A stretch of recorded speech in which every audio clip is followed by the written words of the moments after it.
శ్రీ గురుభ్యో నమ. శ్రీ మహాగణాధిపతయే నమ. 12 రాశులలో చివరి మాసము మీనరాశి.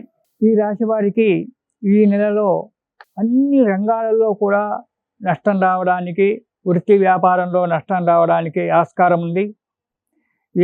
ఏ కార్యక్రమము సక్రమంగా సంపూర్తి చేయకపోవడము, ఎప్పుడు లేజీగా ఉండడము, ఏ పని చేయకపోవడము, అధికమైన ఇబ్బందులు రావడము అనేటువంటిది ఏర్పడుతుంది. కోపం పెరిగిపోతూ ఉంటుంది. 10 మంది మీద అనుమాన దృష్టితో ఉండడము అనేటువంటిది జరుగుతూ ఉంటుంది. ఆదాయం కూడా సంతృప్తి లేకపోవడం జరుగుతుంది. లోభితనం పెరిగిపోతూ ఉంటుంది.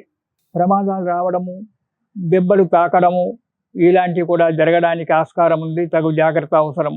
శస్త్రచికిత్సలు కూడా జరగడానికి ఆస్కారం ఉంది. అంటే సర్జరీలు జరగడానికి ఆస్కారం ఉంది. ఇంటిలో సఖ్యత లేక ఉండదు.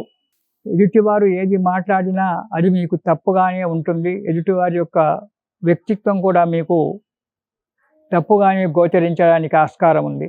ఉద్యోగస్తులకు అధికారులతో చీవాట్లు పడడము, మెమోలు అందుకోవడము జరుగుతుంది. లేదా ఉద్యోగ భంగమే జరగడానికి కూడా ఆస్కారం ఉంది. ప్రతి విషయంలో ఓపిక, శ్రద్ధ, పట్టుదల మీకు చాలా అవసరము. ముఖ్యంగా సహనం చాలా అవసరము ప్రతి విషయంలో కూడా.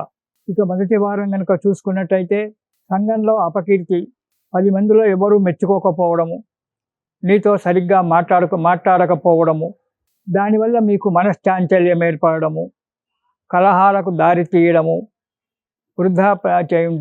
వృధా ప్రయాణాలు చేసి ఆరోగ్యం దెబ్బతీసుకోవడము, ప్రయాణంలో కూడా ఆటంకాలు ఏర్పడము జరుగుతూ ఉంటుంది.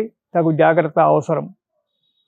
ఇక రెండవ వారం వృత్తిలో వ్యాపారాల్లో ధనలాభం ఉంటుంది. శుభకార్యాలు చేయడానికి అడుగు ముందుకేస్తారు, కానీ ఆటంకాలు ఏర్పడుతుంటాయి. లేదా శుభకార్యాలకు వెళ్ళడం జరుగుతూ ఉంటుంది. యత్నకార్యసిద్ధి జరిగి కొంతవరకు మాత్రం మనశ్శాంతి ఏర్పడుతుంది. చాలా జాగ్రత్తగా ఉండవలసి వస్తుంది. ఇక మూడవ వారం స్థిరత్వం అనేటువంటిది ఉండదు. మనస్సు ఎప్పుడు చంచలంగా ఉంటుంది. ఆలోచించిందే ఆలోచించడము, చేసిందే చెయ్యడము, ఇతరులు చేసింది మెచ్చుకోకపోవడము, మీకు నచ్చకపోవడము ఇలా ఉంటుంది. అధికంగా డబ్బు ఖర్చు చేస్తారు, వద్దంటే వినరు. దానివల్ల చీవాట్లు పడడం అనేటువంటి జరుగుతుంది. స్థానచలనాదులు జరగడానికి కూడా ఆస్కారం ఉంది. లేనిపోని నిందలు అనుభవించడం జరుగుతుంటుంది. మూడవ వారంలో మీనరాశి వారు దుష్ట కార్యాల ముందుకేస్తారు. దానివల్ల ఇబ్బందులు ఏర్పడి మీరు తోడుకున్న గుంటలోని మీరు పడడం అనేటువంటిది జరుగుతూ ఉంటుంది చివరకు. కాబట్టి జాగ్రత్త, ప్రతి అడుగు కూడా జాగ్రత్తగా ఆలోచించి వేయాలి. సహనంతో, ఓపికతో ఉండాలి. ఇక 4వ వారం 10 మంది చేత చీవాట్లు పడడము, అపకీర్తి పొందడము, సదా మనోవిచారం పొందడము, ప్రమాదాలు వాటిల్లడము జరుగుతుంది. స్థిమితం అనేటువంటిది లేకుండా ఉంటుంది.